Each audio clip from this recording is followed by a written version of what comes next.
Hey, everybody, welcome in. It's time for Southeastern Rewind's Tell Me More. I'm David Summers with the Tennessee stud Ron Fuller, answering 5 questions from the latest Studcast now on Ron's new home on YouTube.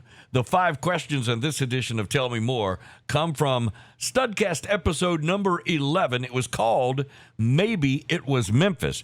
And remember to find Southeastern Rewind on YouTube, subscribe, ring the bell to get reminders on when the greatest stories in wrestling will be dropped on YouTube. And be sure to tell your friends about Southeastern Rewind as well. It is a perfect place for stud fans and Southeastern fans to get together. All right, Tennessee stud Ron Fuller, what's going on? Oh, Jace, man, good deal. Happy thing. And the Smokies here. Beautiful day today. A little bit foggy looking, and I think they're saying that some of this is smoke from out west, man. Wow. It's always a little smoky here in these mountains, but it's a little bit more than usual. And before we get too far into this one, Dave, I want to send a message out and my prayers out to Jody Hamilton, the assassin who's in the hospital in Atlanta and has been in pretty bad shape. And I just saw that his son Nick Patrick, who wrestled for me and refereed for me in Southeastern Pensacola and then Continental, and a really great guy, sent out about his father. And I just want Jody to know that we're all thinking of him and praying for him. He's a great guy, and boy, one of the best of all time, man. One of the super masked men that really made a name for himself. Oh, no doubt. So, yeah, our thoughts and prayers are certainly with Jody and his family as well. All right, so listen, this whole Southeastern thing on YouTube, it's doing so well so quickly, so you got to be really happy with that. Oh, yeah.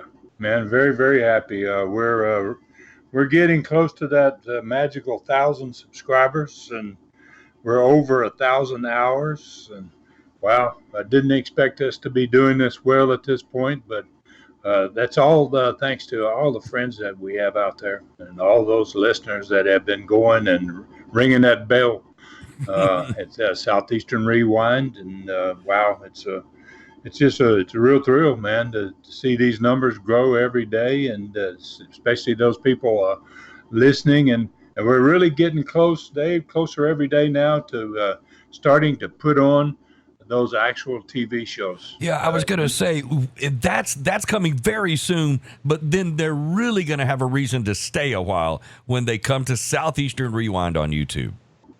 Yeah, that's when they're really going to start to enjoy things, that's for sure. And we're going to start out with USA, the USA show out of Knoxville, 1988. Gordon Soley and I were the commentators. A lot of fans around the country have not seen any of these. And gosh, what a great crew. Really going to be really interesting for fans. It's just a piece of the 4 territories that I was able to start. And all of them were thankfully successful, and that's kind of the reason why I want you to watch these shows. This is a really good show here, well done. Got all the technology in it, and it's done by one of the trucks. One of the first shows that I had that was done by a production truck. Yeah. That's cool. All right. So listen, this episode number 11 that we're about to get into and do the 5 questions from is one that I remember, and I actually edited the show. So this was the 11th ever episode. It's now on YouTube. And if you haven't heard it, you really got to check it out, because and again, it's called, what was it called? Maybe It Was Memphis. So it is totally about Memphis. And one character uniquely really was Memphis, and that was Sputnik Monroe. There's a lot of information about Sputnik, and to me, one of my favorite Studcasts from early on. And because as a young guy, we had Sputnik Monroe wrestling in the Dothan, Alabama area. So I might have seen him, you and I were just talking, maybe in the late 60s in Southeast Alabama, which a lot of folks may not know, but was really, as they called it, a hotbed for wrestling as far back as I can remember, and even into the 50s at the Houston County Forum Center. So when you started talking about Sputnik Monroe and how he ruled Memphis, man, I really paid attention and learned a lot. And to me, one of the most fascinating episodes. So if you haven't checked it out, check it out on YouTube, or you can also get it at tnstud.com. All right. Hey, Stud. I've got to bet right in there. I'm going to have to jump in, Dave, and I'm going to guess that there's probably going to be a question or two about Sputnik Monroe. Yeah, absolutely. No doubt. Well, they submitted the question, so I've got them, and yeah, you can bet he's in there like that hair that had the streak that made him famous. All right, so you good to go? I'm ready, my man. Okay, let's see what happens right here. Question number 1 comes from Dave in Southeast Alabama. Have you ever wrestled while eating a ham sandwich? And if you did you win the match? I don't know. I'm sorry. You don't even have. Oh, yeah. I kind of like that. I won't try to answer that, man. Naturally, I don't ever remember wrestling and having any type of meal, even a sandwich, as I can. But if I really, really thought about it and had the time, I no doubt may have picked up a burger or something off the floor, right, and maybe shoved it in somebody else's face. So what made me think of it was on the most recent Studcast, you had to wrestle the Mark that came from the crowd, and you just kind of toyed with this guy. So anyway, I thought I was listening back today, and I thought he had time to eat a ham sandwich while he was whipping this guy's ass. So anyway, that'd have been a good time to have a ham sandwich. Yeah, especially when I went and laid down on him upside down, back to back. Exactly. I could have eaten very easily there. For sure. All right. Okay. So real question number 1 from episode 11. Judy Bailey, Memphis, Tennessee. How appropriate. Did your father, Buddy, rely on anyone in his crew to help with day-to-day promotions? Or did the strength of the buses and billboards do the job because he had advertisements plastered everywhere on buses and billboards around Memphis? What wrestlers in his crew helped behind the scenes? Oh, geez, man, that's a great question. And the young lady listened pretty good to that episode, because Dad really did have a whole lot of advertising going on. And his slogan was Wrestling King of Sports. And wow, he really utilized that slogan. And actually, it was a pretty cool slogan. It showed one wrestler on one side of the logo, had a wrestler up in a body slam, and it showed him throwing the wrestler and crossed the entire wording, Wrestling King of Sports, and taking a bump in the ring on the far side. Heck of a logo, and Dad used the heck out of it. So, I'll try to answer this question for Miss Bailey. And the second part of this question actually is going to be pretty decent because she's a lady and asked this question, because I think people are going to really be surprised at some of this. So, wrestling was really funny. Wrestling offices didn't require a whole lot of employees. It wasn't like my hockey operations. Once I started running hockey teams in the 1990s, 89 and on into the 1990s, where you had to have, 20, 30, sometimes 40 employees. But wrestling was not that type of sport, and Dad did most of his work himself. And he did rely on somebody but it wasn't somebody that was in his crew that he relied on. I think she asked about it was somebody in the crew. No, he relied upon the former owner, Les Wolf, who was a really good friend of his, and Les was really helping him do everything. Really was a great guy, and spending a lot of time with Dad.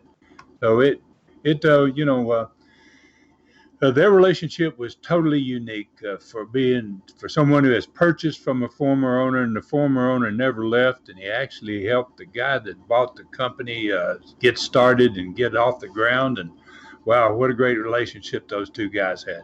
She was right, buses, billboards. He was on bus benches, he was everywhere, man. And wrestlers behind the scene. Dad handled.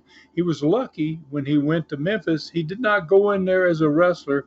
He went in there as the promoter, and that made it easy for him to kind of handle business because you could go and set up deals with bus companies and the taxi companies. He was on taxis and the billboard companies. You didn't have to kind of kayfabe people, send somebody in your place because you didn't want them to know that you owned the company. He advertised right from the very beginning that he was the promoter. So basically, he could kind of handle everything without jeopardizing the fact that he owned the company. Mm-hmm. And then there was somebody behind the scenes though that did help him other than Les Wolf. And back in those days, my dad was a huge fan, and they said it started with him in Gulf Coast of the big posters that you see in windows. Used to see in windows, Dave. Mm-hmm. You've probably seen them back in the day, man. Mm-hmm. They were about 3 feet high, 3 feet tall, and maybe 18 inches, 20 inches wide. Yeah, yeah. And you would have the card on it. Yeah. Do you put those in? And what you did is you took them to different windows. You walked all over the city, basically. And, some places would order 100, 200 posters. Usually there was a company out of Atlanta, Georgia that made them. Even for me, I used them when I got Southeastern started in Knoxville. And I used to order posters from Atlanta, Georgia. And most cities would put out, say, 200 posters. My mother put out all of the posters for Dad in Memphis, Tennessee by herself. How many would that be? Any idea? 1,000 a week. Oh, are you kidding? 1,000 posters a week, which is just an unbelievable amount of posters. Are you kidding? Gosh, And then I don't know how she did it. She did this week to week?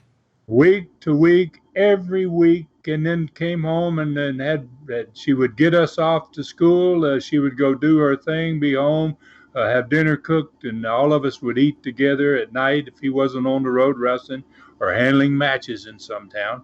Wow. And be up the next day and do it again 6 days a week usually. Yeah. So well, and two, these posters, as you said, they were 3 feet tall and maybe 18 inches or more wide. So they were as large as what we might think of as a movie poster. And back then, it was really one of the only ways to say, here's some excitement that's coming to town. And that's how you found it. You would go to that store window.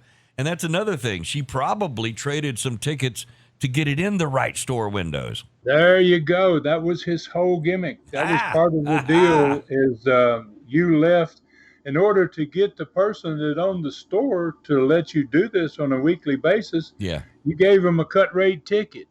Oh, That yeah. meant that they could show that ticket when they came to the matches, and they would save like $1 off the normal ticket price. Yeah. Which was a pretty good deal back in the late 50s and 60s, So she was handling all that, and one of the great experiences that she had while she was putting out the posters back in about 1960 or so is one day when she went into a laundromat or a laundry place where people did their laundry, dry cleaners. She met Elvis Presley. Oh, wow. Wow. And, we're about to get to Elvis, too, and within a few episodes here. Right, He's yes. in number, he's going to be very soon popping up in the actual Studcast that I did. And so she met him, I think, maybe before Dad met him. Yeah. But wow, what a job that was. And, those posters were fairly thick. They weren't paper like, you could just like little paper and you could just spread them out on the wall. Yeah, right. They were big. They were thick enough paper that they would stand up by themselves in the window. Yeah.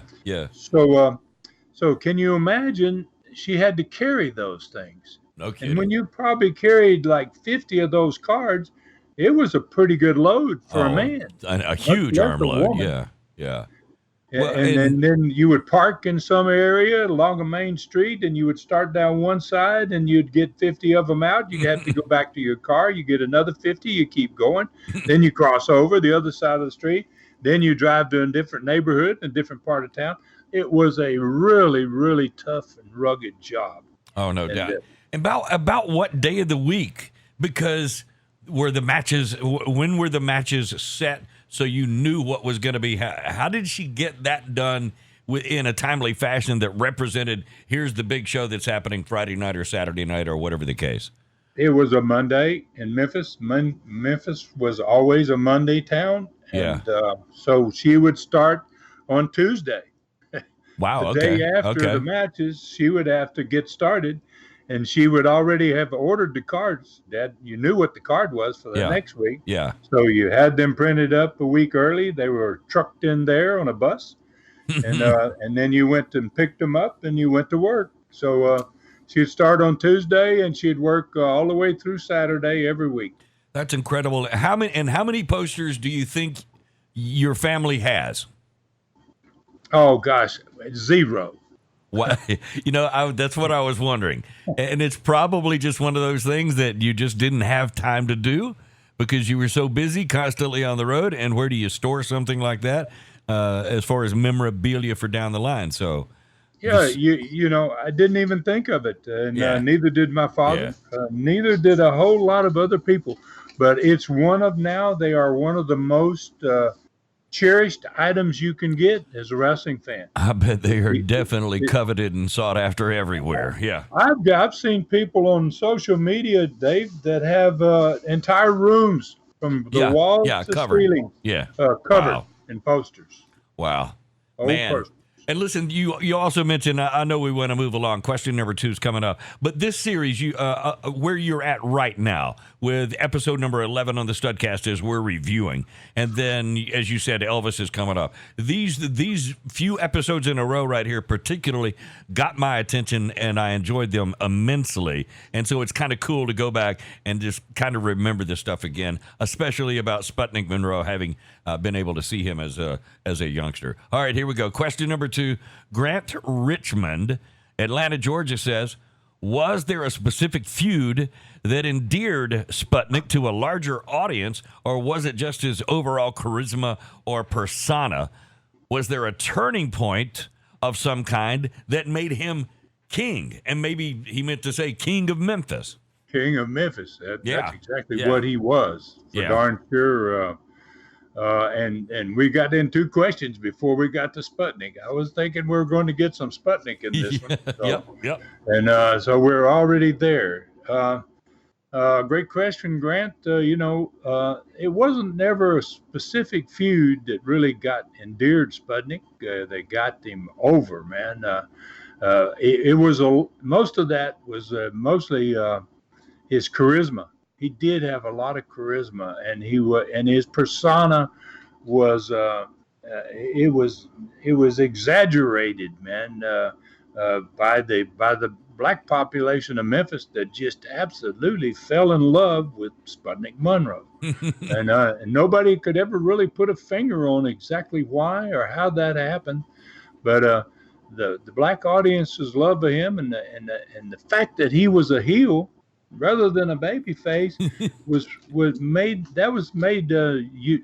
what was going on in Memphis between him and the blacks was unique, not just in Memphis, but at that time, it was even uniquely Monroe. I mean, I don't think he ever had that happen to him any place he ever went after that.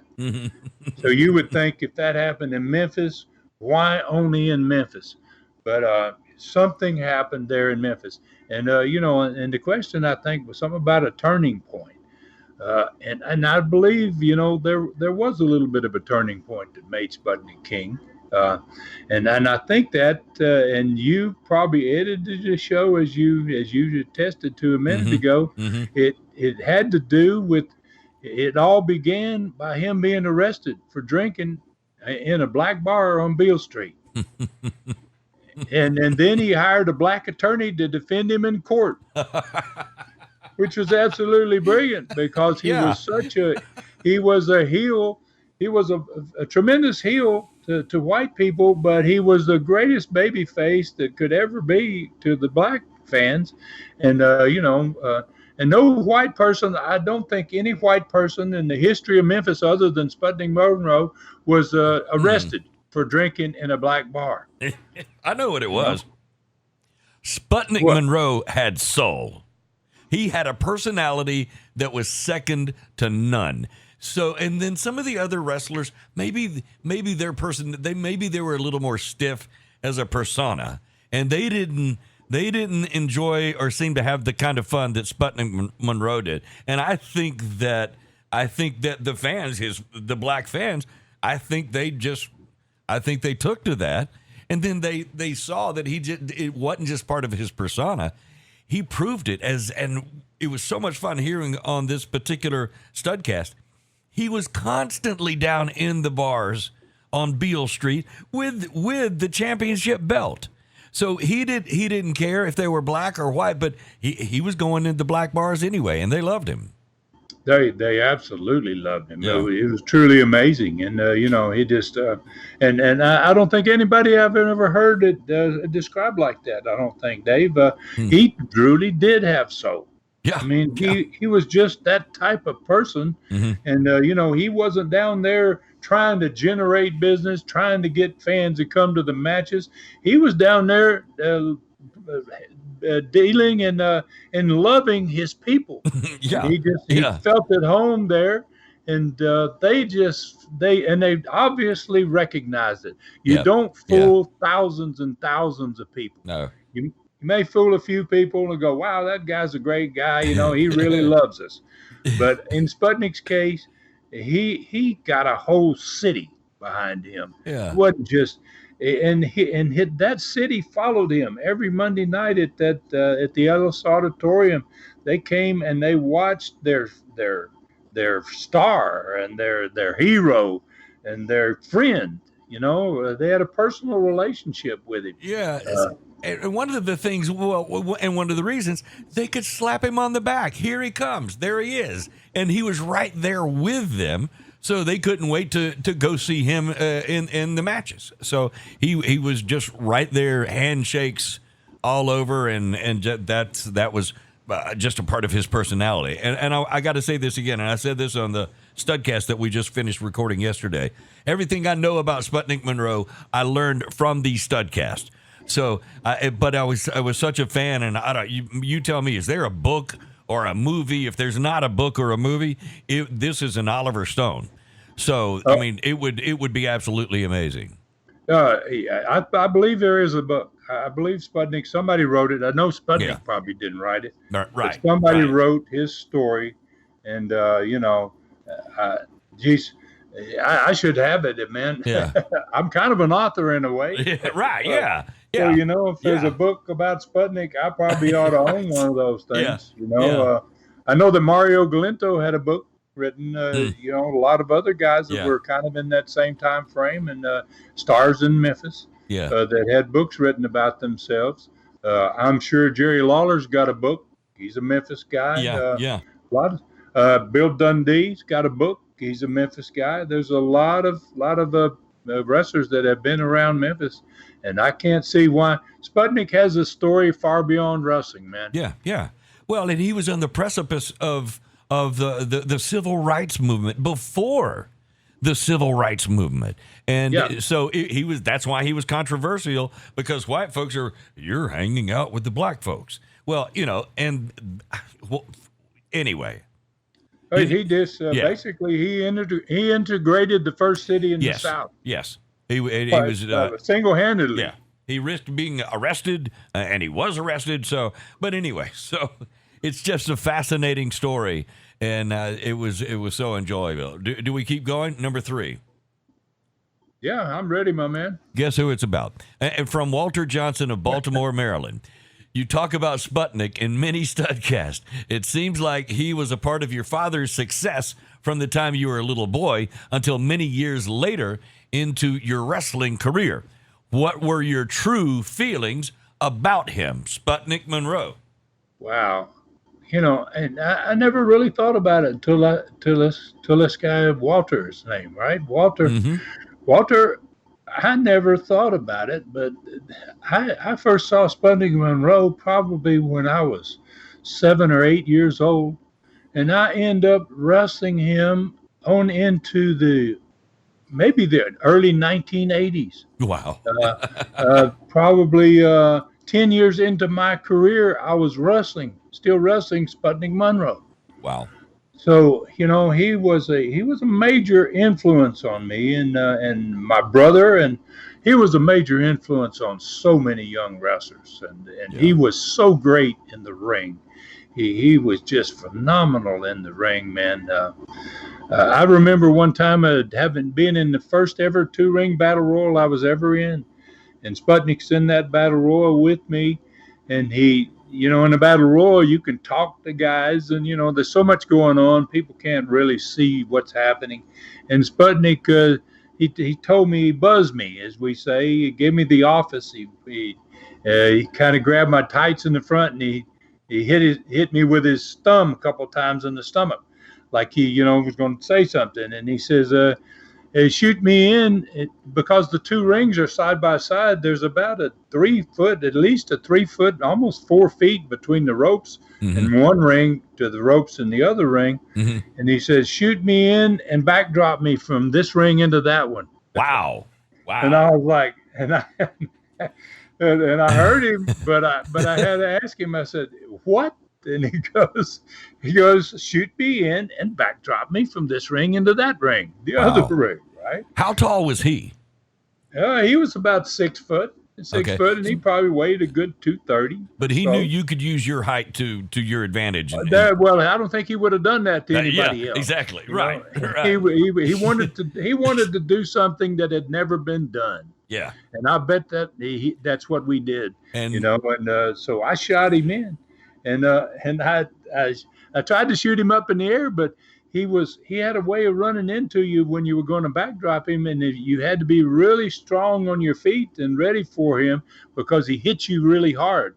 You're already bent over and you lose your balance. I lost my balance a little bit, so I didn't get to shoot him as high in the air as I wanted to. And when I shot him up there, when I turned around and looked, he went down like a dart between the top rope and the second rope head first. Wow. In the other ring. I thought it killed him. I was like, oh, God, I've killed Monroe.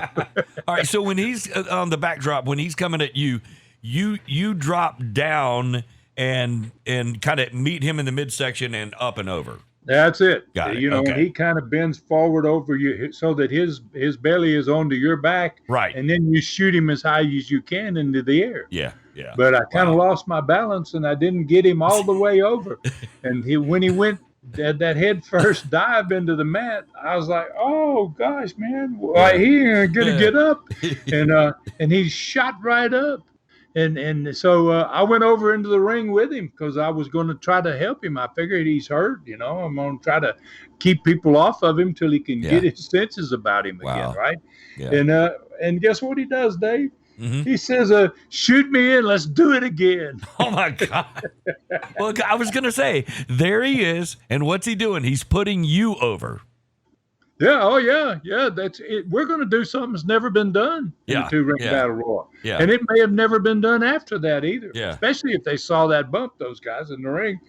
But I shot him back in, man, and I was ready for him that second time. And boy, he cleared both darn sets of ropes. What Wow. a bump it was, man. That building exploded. Wow. And that's the kind of respect that Sputnik Monroe had for you, because of your father and having worked there so long, or with them for so many years. He was like a father to me, almost, to be quite honest with you, man. yeah. We spent a lot of time with Sputnik. Yeah. Dad was able to bring him to the house because Dad was the promoter rather than another wrestler. And Sputnik hung out with me and Rob a lot, and what a great guy and a fun guy he was. Mhm. Always joking and a great attitude. I love Sputnik Monroe. I think he's one of the greatest characters in the history of wrestling, Sputnik Monroe. And when I talk to guys and we get in a conversation about Sputnik, everybody feels the same way about him. He Hmm. and he was the type of guy who would help any stranger he saw on the street.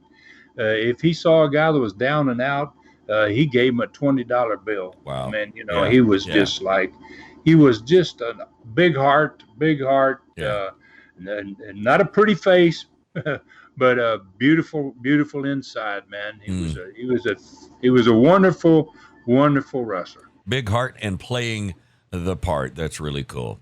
All right. So, question number 4, Harvey Martin, Morristown, New Jersey says Ellis Auditorium in Memphis sounds like a very unique and beautiful building. Have you ever worked in any other building similar to it anywhere in America? Oh, Harvey, that's a really good question, and I have, and it is in an unusual place.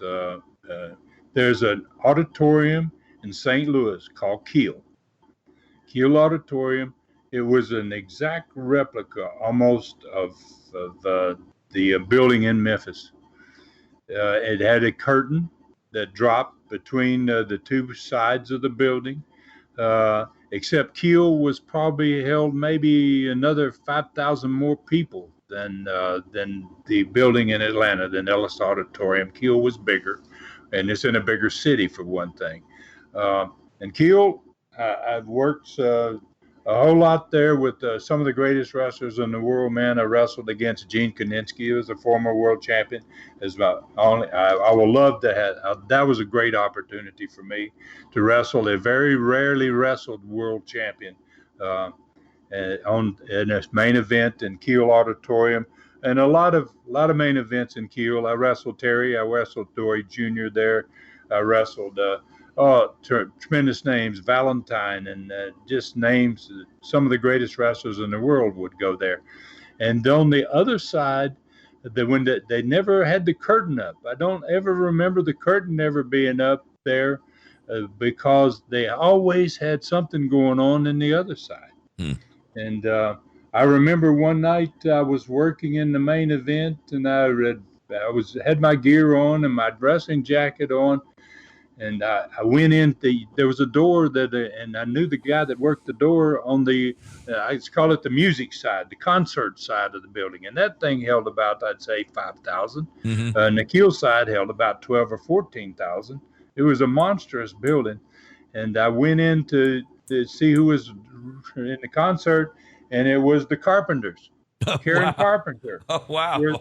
Yeah. And they were doing the routine. He was playing the piano and she's singing the song next to him. And nobody can see me because I'm on the back part of the stage. I'm on Yeah. the right, but I'm maybe only 50 feet away from them. Uh-huh. Uh-huh. And I'm standing there with my wrestling gear on, and I can't. And she was, and then she kept. I noticed that I was messing her up almost. Right? And she kept looking like, "Who the hell is that? What is that?" 9 feet tall with Yeah. with wrestling tights on. Yeah. So I watched them sing probably 3 songs over there, and then I Mhm. heard the bell ring on the other side, and I had to go do my thing.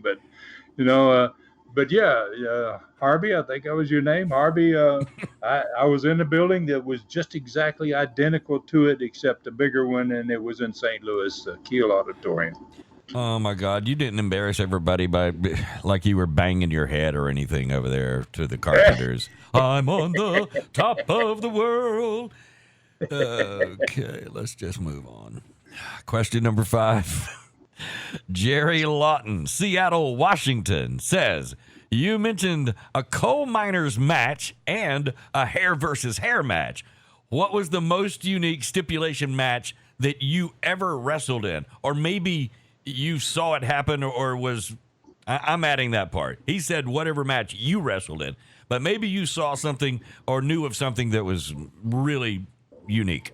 Yeah, I've seen all kinds of different types of stipulations, man, for sure. And I don't know, man, how the heck he might have heard this somewhere else in another studcast, because I don't know how coal miners match or a hair versus hair match got into the maybe it's Memphis Mm-hmm. number 11 studcast, but anyway, I'm still going to answer Mr. Lawton's Seattle, Washington, man. He's way out there, man. Mm-hmm. Yeah, I got to tell Dave, we just finished a Studcast number 208, man. Right, That right. in my in all my days, I think maybe has the most and the interesting stipulation of any match I ever saw. And my brother and I sit and talked about it when we were booking the card for Bob Armstrong to wrestle the Stomper again. Mm-hmm. And Gorgeous George was managing the Stomper. We came up with a match that just wow, man! It turned out to be so good because of what happened after this match was over. And the match was for the championship. And it had been the Stomper got disqualified. Gorgeous George got involved, and the Stomper got disqualified on purpose the week before. So he kept Bob from winning the belt. So the first stipulation in the match was that it's going to be for the championship. The second stipulation was that even if the Stomper got disqualified, then Bob wins the belt anyway. You usually couldn't win the belt if there was a disqualification, but the disqualification rule was waived, and you could win on a disqualification. Then there was another stipulation that Bob had to wrestle not just the Stomper, but he had to wrestle the Stomper and Gorgeous George Jr.